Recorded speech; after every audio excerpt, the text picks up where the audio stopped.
కారణం ఏంటి చెప్పాలి. చెప్పు. అలాగే 5 తెలుసు కదా, 10 తెలుసు కదా, 9 కూడా తెలుసు కదా. చెప్పు.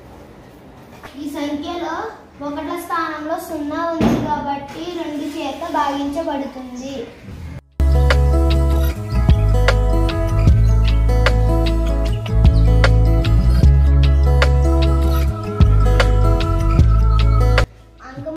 ఈ సంఖ్య యొక్క అంకమూలం 4 వచ్చింది కాబట్టి 3 చేత భాగించబడదు.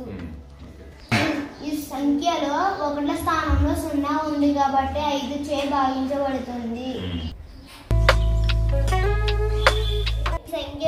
ఈ సంఖ్యలో అంకమూలం 4 వచ్చింది కాబట్టి 9 చేత భాగించబడదు.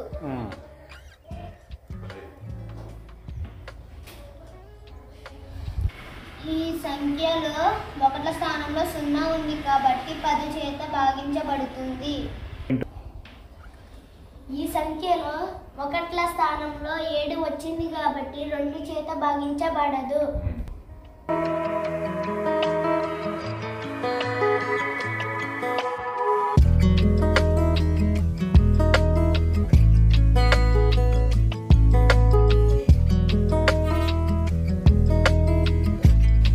ఈ సంఖ్యలో అంకమూలం 1 వచ్చింది కాబట్టి 3 చేత భాగించబడదు.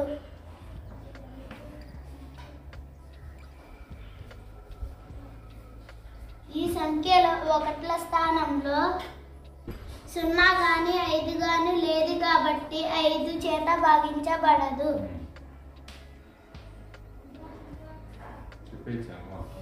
ఈ సంఖ్యలో అంకమూలం 1 వచ్చింది కాబట్టి 9 చేత భాగించబడదు.